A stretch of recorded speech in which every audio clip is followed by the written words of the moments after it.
Are we worried about killing the snake? Well, oh, hey, patrons, how y'all doing?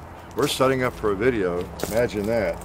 And video is not a video without a little pot smoking, right? So, yeah, get those in place here.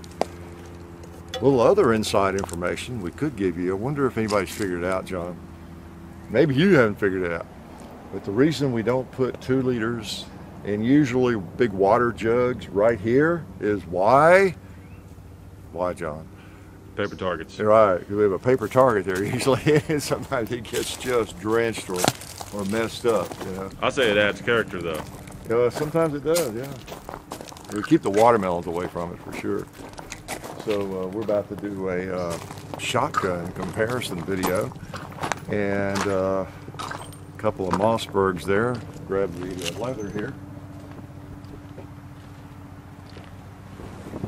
I think we probably told you all that you already know. I mean, most people know that it's a wooden table, and we covered up with this beautiful cowhide.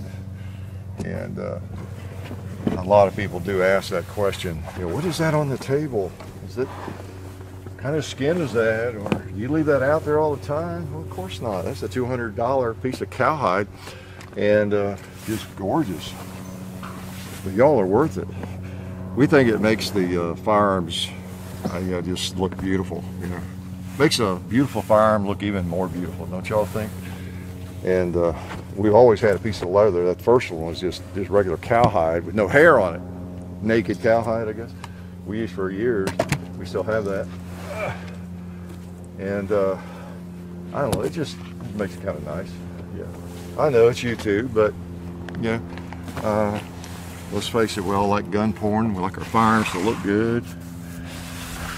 If I'm doing black powder, you know, sometimes I don't want to mess it up too much. I'll get a different one out. But we've got 2 or 3 of these. And as you see, we're going to compare the Mossberg 930 with the 590. Okay? Semi-automatic versus pump. We've done a video on that. But we've got these 2 Mossbergs kind of in the same class, almost the same gun, except for how they function. They're not all that far apart price-wise, really, are they?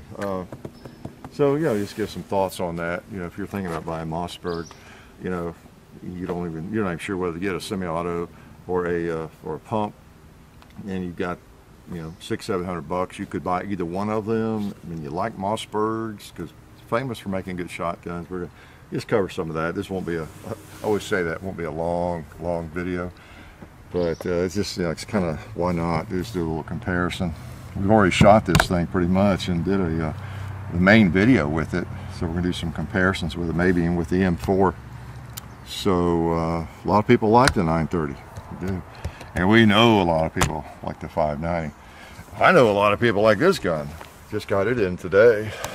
Y'all are the first to see it. Guess what? You CZ fans, a CZ Shadow 2. And boy, it does feel good. I see why so many people like it.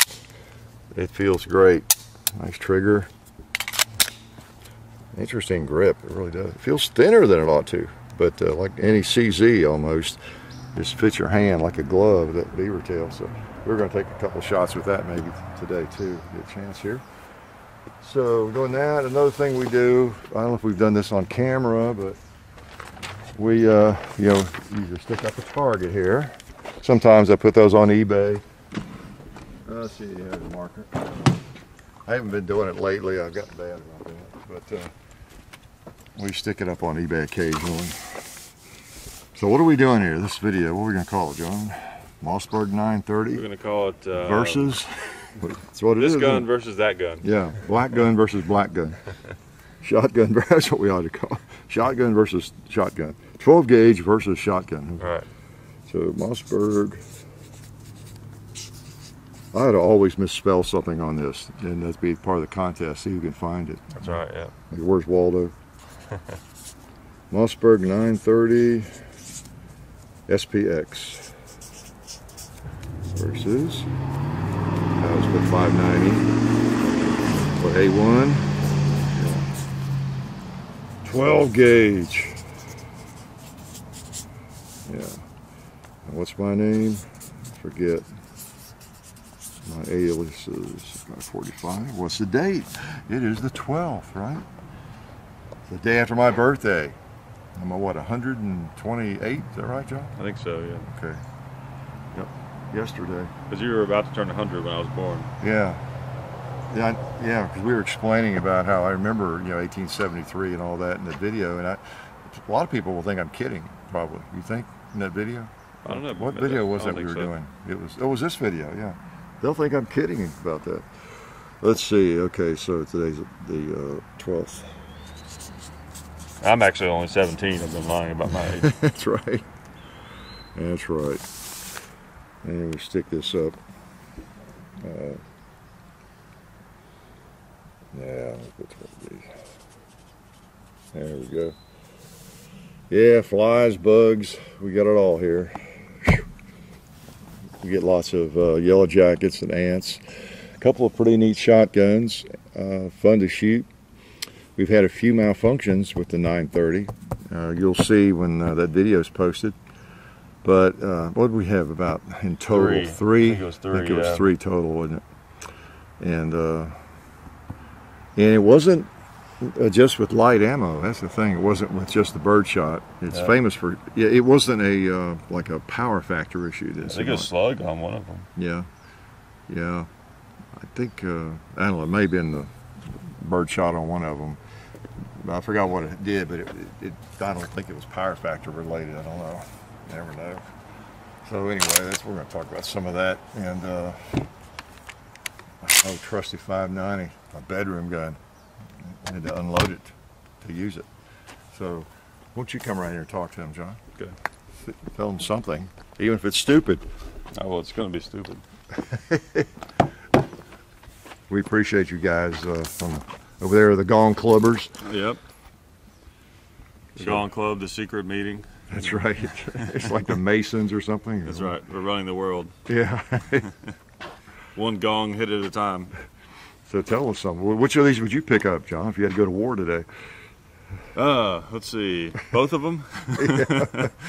You run the other way, right? Well, he said I had to go. Yeah, you had to go. Right. No choice. Yeah, it can't be a wimp, right? If you have to.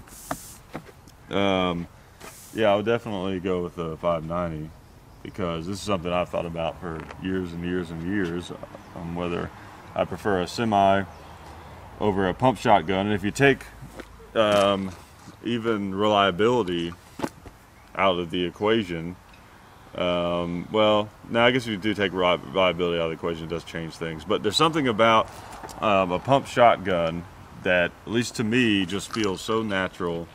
And if something goes wrong with it, I feel like there's more, you're going to have a stronger instinct as to what it is or what's going on. I don't know, there's just something very natural about a pump shotgun. Yeah, it is.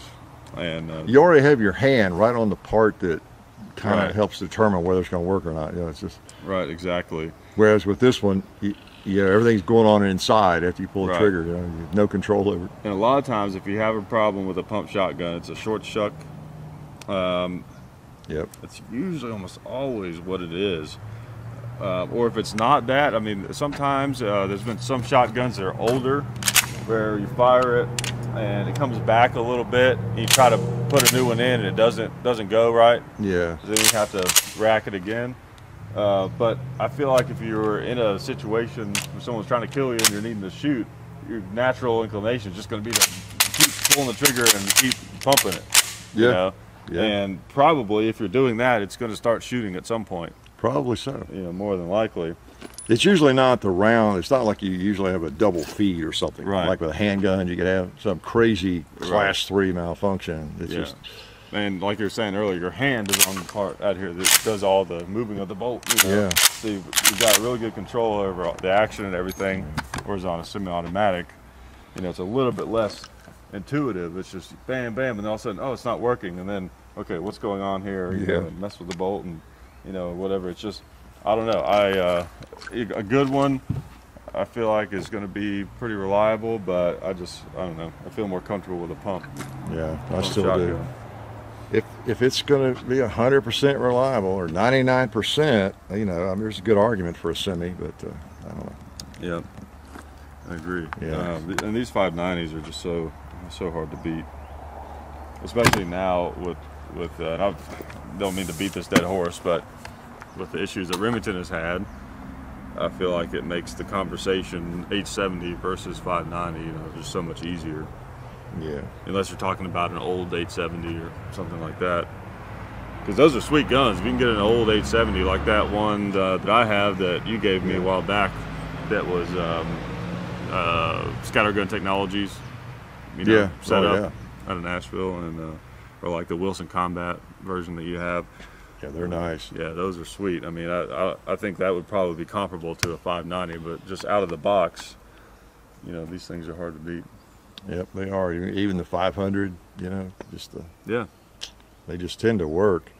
But Yep. anyway, we don't want to bash semi-automatic shotguns. A lot of people rely on them. Like the Marines, of course, they got the Benelli, the M4, Right. and it's probably more reliable than the Mossberg. Yeah. And it's been proven, you know, in battle or in, you know, Right. in action.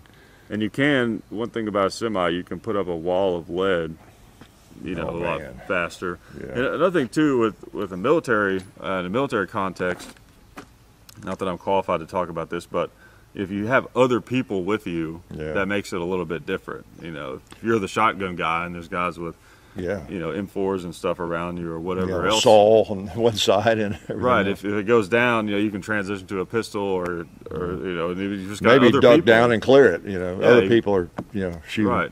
But if you're by yourself, I don't know, I feel better with something like this. Yeah. But they're both nice though. Yeah, they are, and they're fun to shoot. These videos are fun to do. Yeah, shotguns are so much fun to shoot Yeah. in general. I've always said that, like, as far as the most bang for your buck, pun intended, as far as shooting and having fun shooting, a shotgun is so hard to beat because shotgun ammo, like regular field loads, they cost about, you know, what 9mm costs.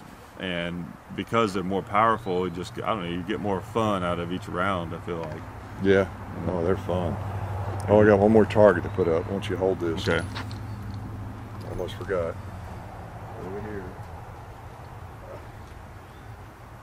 What's a shotgun video Oh, yeah. without some fruit?